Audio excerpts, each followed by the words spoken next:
Assalamualaikum Mbak Randy, selamat pagi, salam olahraga.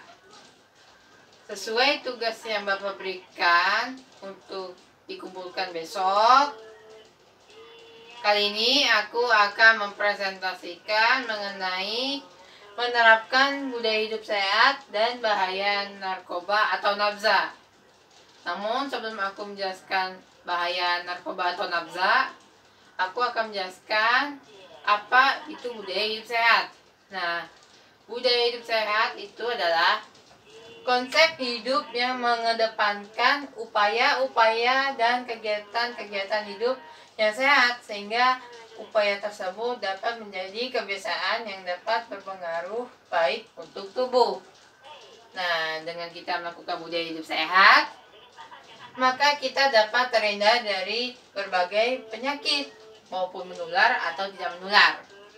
Nah, contoh perilakunya adalah tidak memakai narkoba, tidak merokok, tidak berjudi, tidak mencuri, tidak melakukan tindakan kekerasan, dan tidak suka berbohong. Nah, sekarang aku masuk ke bahaya narkoba. Nah, di Jakarta ada organisasi untuk memerangi narkoba di kalangan remaja dan anak-anak sekolah, yaitu BNN, yaitu Badan Narkotika Nasional. Nah, aku jelaskan jenis-jenis narkoba sekarang ya. Narkoba itu singkatan dari narkotika, psikotropika, dan zat adiktif. Nah, sebenarnya dengan dosis yang tepat, narkoba itu digunakan di dalam dunia medis oleh dokter.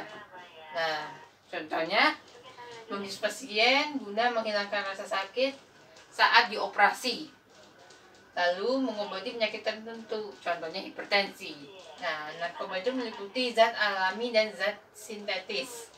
Nah, apabila dikonsumsi, maka menimbulkan perubahan fungsi fisik dan psikis, serta menimbulkan ketergantungan. Namun, kalau sudah ketergantungannya sudah parah banget, maka bisa menimbulkan overdosis, yaitu menyebabkan orang tersebut bisa meninggal dunia. Nah, sekarang aku jelaskan jenis narkoba berserta artinya. Dimulai dari narkotika.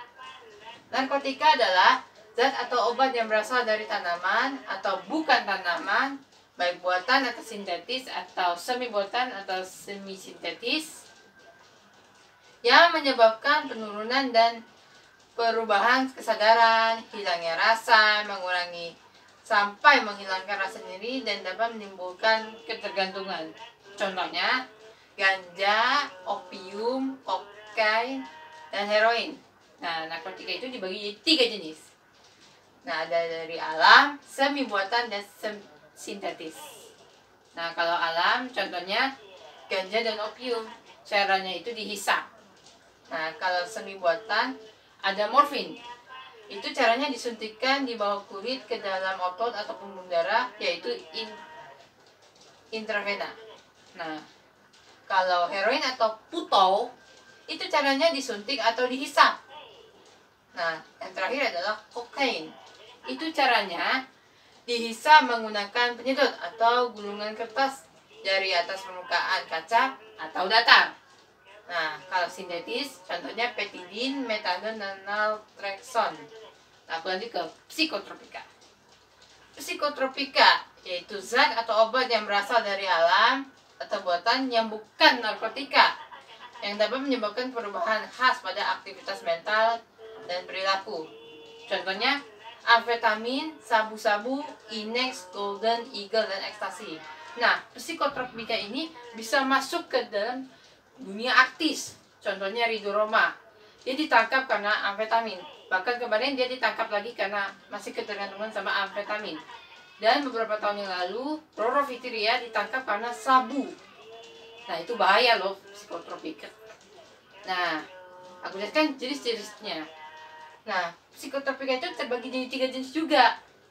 Nah, contohnya stimulan atau perangsang otak, halusinogen atau khayalan, dan depresan atau BDS, dan obat penenang. Nah, aku jelaskan ya. Stimulan atau perangsang otak, pemakainya merasa lebih pede dan selalu waspada. Contohnya ekstasi, itu pil berwarna-warni. Nah, itu caranya diminum. Lalu sabu-sabu, itu caranya dihisap atau disuntikkan. Nah, sabu-sabu itu berupa kristal putih ya. Lalu halusinogen atau khayalan. Jadi pemakainya itu bisa berhalusinasi atau melihat dan mendengar sesuatu yang tidak nyata. Contohnya LSD. Itu dalam kotak kertas kecil itu seperempat dari perangko. Nah, itu caranya diletakkan pada permukaan lidah. Nah, lalu depresan atau BDS dan obat penenang. Memakainya itu bisa merasa mengantuk dan tingkat kesadarannya itu menurun. Contohnya BK, Lexo, MG, Rohib, dan Doom. Itu caranya dapat diminum, disuntikkan ke dalam intravena atau melalui dubur. Aku lanjut ke zat adiktif. Nah, zat adiktif itu adalah bahan lain atau obat selain narkotika dan psikotropika yang dapat menimbulkan ketergantungan. Nah, contohnya alkohol, minuman keras, rokok, dan lem. Nah, untuk lebih lanjut, kita lihat ke gambar ini ya. Nah, aku jelaskan yang alkohol. Nah, kalau alkohol, efeknya itu bisa merusak terhadap saluran pencernaan, seperti usus hati, jantung, ginjal, dan akan menimbulkan paranoid. Nah, kalau itu dipakai secara ketergantungan, bisa menimbulkan gelisah, gemetar, keluar, banyak keringat, kesadaran menurun, dan kejang. Nah, kalau rokok itu bisa menimbulkan gangguan terhadap jantung dan pembuluh darah. Nah, itu seperti hipertensi ya. Nah, terus ada kafein, itu bisa menimbulkan rasa cemas dan akan mengakibatkan gangguan terhadap jantung dan pembuluh darah. Contohnya itu terdapat pada kopi. Nah, lalu solvent, itu terdapat pada spidol, lem, dan bensin.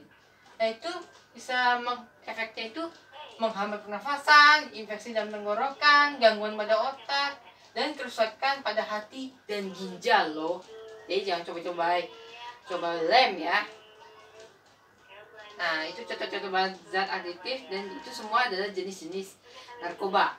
Nah, sekarang aku jelaskan apa faktor yang menyebabkan orang itu mau mencoba narkoba.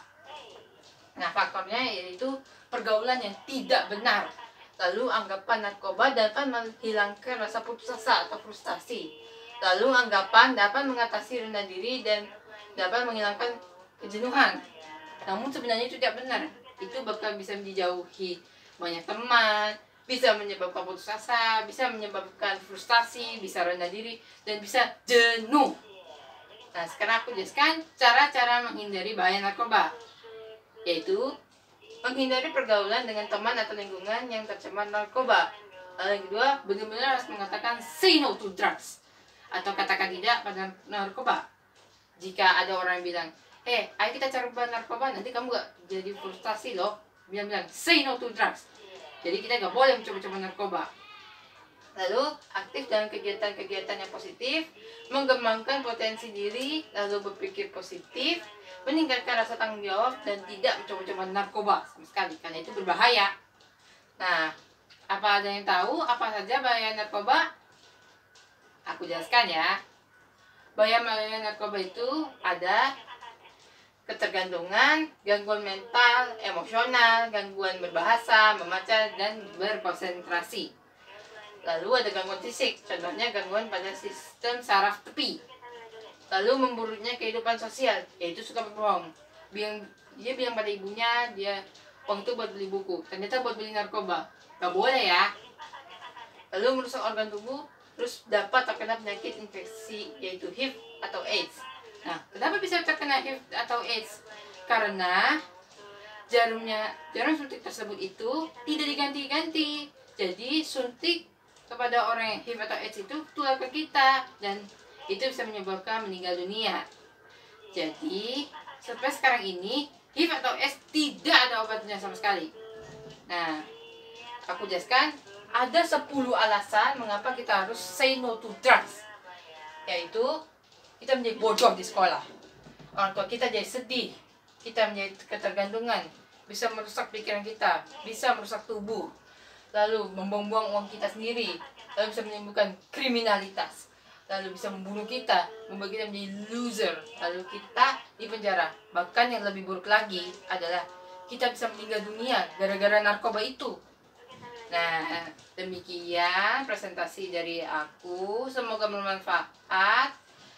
Mohon maaf jika ada kesalahan dan kekurangan. Saya Nabila Dirani, kelas 6C, SD 63. Wassalamualaikum warahmatullahi wabarakatuh.